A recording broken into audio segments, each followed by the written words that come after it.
A high school teacher in Kentucky is taking on GOP Congressman Andy Barr. Chris Preece announced his candidacy this summer. He says America needs politicians who know what it's like to be an average citizen, and he's already gaining national attention. Last week, former presidential candidate Marianne Williamson tweeted out her support. Preece joins us now to discuss his campaign. Chris, welcome to the show. Thank you. So besides the obvious of you being a Democrat and Andy Barr he's a Republican, is that right? Am I getting that right? That's right. Yeah. Okay, I don't follow all of them. There's like a ton of them. But what obviously sets you apart besides being a Democrat from Andy Barr?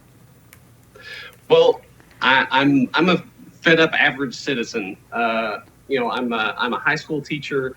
I teach science, specifically chemistry. I also create comic books for my students to better engage them and to excite their curiosity.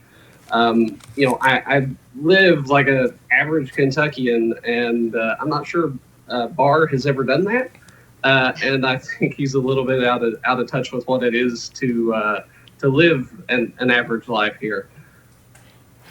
Every candidate calls themselves, an average Joe. How do you break through the kind of the way that people are customized to just expect that from every politician?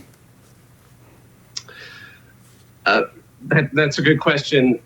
I'm having lived like this, having lived an average life. Well, I also grew up in Martin County. I was born and raised there. And I was a free and reduced lunch kid. It gives you a different perspective than the perspective that Andy Barr has, and you need community resources to help lift you up out of poverty and tough situations, and you really need to set yourself apart. And one of the things I'm trying to do with this campaign is compile community resources on my website, which is chrispreece.org. So whenever I go out, I'm not just asking for a vote. I'm asking how I can help first, because there's one thing that I know from teaching, and that is the students don't care how much I know. They only know how much I care, and I care a lot. So, Chris, the district you'd be running in against Congressman Barr is an R+9 district, I believe, so leans heavily Republican. What is your plan to try to break through there when it seems like the voting base may lean a bit to the right? Well, in 2020, Trump won this area by 4 points. And in 2019, Governor Andy Beshear won this area by 16 points. So there is a little bit of leeway. It can flip. And certainly I'm going to do my best for it to flip back blue. Because we need better representation. I grew up in a holler, and I know that there's a lot of rural people that live in this district that feel unseen and kind of feel left out of politics. Politicians will come in, say wonderful things around election time, and give lots of promises, and then they won't see them again until the next election time and have done nothing for them. It's very important to be there, to be present, to listen, and to care for those people. They're important too, not just people who live in bigger areas.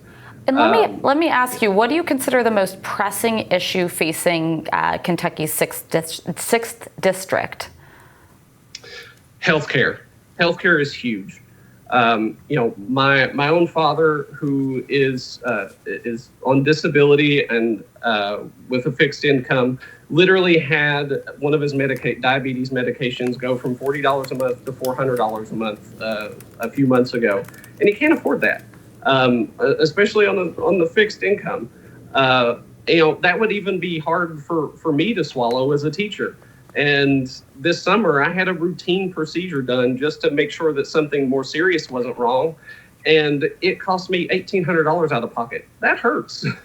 I'm living it. I know that there's a lot of people here that are having tough times with healthcare, and we've got to be able to fix that. We need healthcare. We need Medicare for all. for somebody to just be able to go in, see a doctor, and have it cleared and not have to worry about bankruptcy just because that they have an illness. Chris, the high school where you teach recently shut down due to COVID.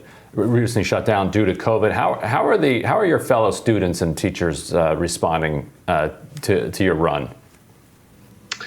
Everybody that's talked to me has been very supportive. I talk to my teacher friends pretty regularly, and in terms of my students, I don't say anything in the classroom. You're not allowed to. But if they follow me or talk to me outside of school or something, I can mention something, and they've been very supportive, especially former students of mine. I have some that are volunteering for the campaign. In fact, one of them made my logo that you showed earlier. Chris, I'm curious, in your area, the Democrats that are supporting you, how do they perceive the squad or the progressive movement? I mean, are they embracing of that more, progressive wing of the Democratic Party? Do they want you to be more centrist? I mean, what's their kind of sentiment? That's an interesting question. I think that the Democrats are just as diverse and spread out in terms of between being more centrist or being more progressive as any other as the Republican side as well. It takes all kinds of people, and we have our own background knowledge and our own experiences that help kind of guide us for what we think. So I generally think that they see that the squad and progressives are really doing their best to support people, and they have their heart in the right place. And that's the most important thing, is that they know that you care and that you're doing everything you can to help them. Yeah, I'm just curious if it's beneficial for you if you found that's beneficial for you to align more with them and identify more with them, or to distance yourself, because we're seeing this kind of happen in certain districts where it's like, well, if you're aligned with them, then that's a good thing. But then in other places, if you are, then that's potentially a downfall. Well, it's an R+9 district, so I would guess aligning with the squad would not be helpful. But Chris, I defer to you. I mean, but amongst the Democrats that are there. Yeah, people can call me progressive, aligning with the squad, whatever. Just don't call me late for supper. I'm